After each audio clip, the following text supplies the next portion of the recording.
నేటి రోజున జేసీ ప్రభాకర్ రెడ్డి భారతీయ జనతా పార్టీ పైన అదేవిధంగా మాధవి ఒక మహిళ పైన ఆయన మాట్లాడిన మాటలు ప్రవర్తన చాలా జుగుప్సాకరంగా ఉంది.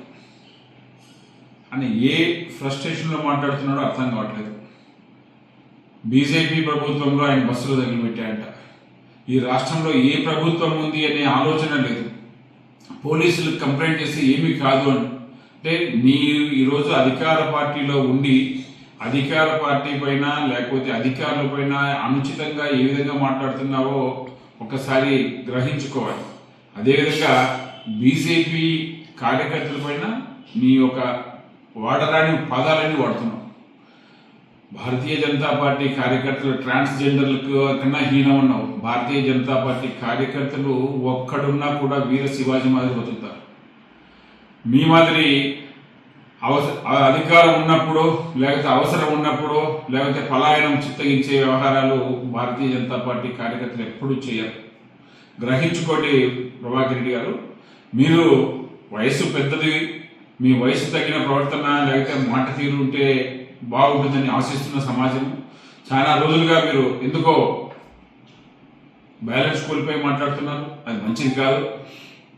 మీరు మాట్లాడే తీరు వల్ల ప్రభుత్వానికి, కూటమి ప్రభుత్వానికి, చంద్రబాబు నాయుడు గారు అంతా మంచి చేస్తున్నప్పటికీ ఇట్లాంటి అక్కడక్కడ సంఘటనల వలన చెడ్డ పేరు వస్తుంది. కాబట్టి దయచేసి తెలుగుదేశం పార్టీ కూడా ఇట్లాంటి వ్యవహారాలని కంట్రోల్ చేయాలని చెప్పేసి భారతీయ జనతా పార్టీ కోరుతా ఉంది.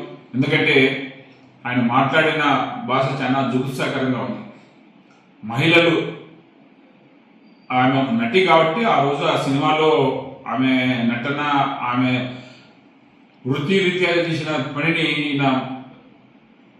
బహుశా సమాజం ఎక్కడ సిగ్గుపడే విధంగా మాట్లాడుతున్నాడు. ఒక ప్రజాప్రతినిధిగా ఇన్ని సంవత్సరాలు రాజకీయాల్లో ఉండి మరి అతను ఏ విధంగా బ్యాలెన్స్ కోల్పోతున్నాడో అర్థం కావట్లేదు. భారతీయ జనతా పార్టీ ఖండిస్తూ ఉంది. భారతీయ జనతా పార్టీ ఏ బెదిరింపులకి భయపడదు. మీ రంకెలేసినా కూడా ఇట్లాంటికి పట్టించుకోదు.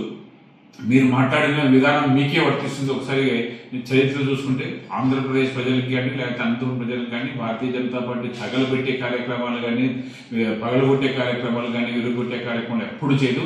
మీరు ఒకసారి చూసుకుంటే తెలుస్తుంది ఎవరు ఆ సాంప్రదాయాన్ని కొనసాగిస్తారు, ఎవరు దాన్ని ముందు పోతారు. కాబట్టి తక్షణం మీరు మాటలు ఉపసంహరించుకోండి. మీ వయసు రీత్యా మంచిది కాదు. మేము ఎందుకంటే ఇంతకన్నా మాట్లాడితే మా సాంప్రదాయం, మాకు నేర్పించిన సాంప్రదాయం ఇట్లాంటిది కాదు. కాబట్టి మేము గౌరవంగా ఇప్పటికి కూడా మీరు ఏదైతే మాటలు మాట్లాడారో అవన్నీ ఒక్కసారి ఆ మహిళా సమాజానికి క్షమాపణ చెప్పి భారతీయ జనతా పార్టీ కార్యకర్తలు కూడా సంబంధమే ఉండదు. మీరు పోలీసు మీరు దేనికంటే వార్తల్లో ఉండాలని చెప్పేసి ఈ విధంగా ప్రవర్తిస్తున్నారా లేకపోతే మీరు మానసిక స్థితి కోల్పోయి మాట్లాడుతున్నారా అర్థం కావట్లేదు. కానీ మంచిది కాదని చెప్పేసి ఒక నాకన్నా వయసులో చాలా పెద్దలు కాబట్టి మీకు గౌరవంగా తెలియజేస్తున్నాం. మీరు ఈ మాటలు ఏదైతే ఉందో అవన్నీ భారతీయ జనతా పార్టీ ప్రతి ఒక్క కార్యకర్త ఈ రాష్ట్రంలో ఎవరికి తలొంచుకోకుండా వీర శివాజీ, వీర సైనికులుగా పనిచేస్తారు. సమాజ హితం కోసం ఒక్కడున్నా కూడా ఎప్పుడు తల వచ్చేది కానీ వెడికి తగ్గేది కానీ జరగదని చెప్పి సందర్భంగా మేము తెలియజేస్తున్నాం.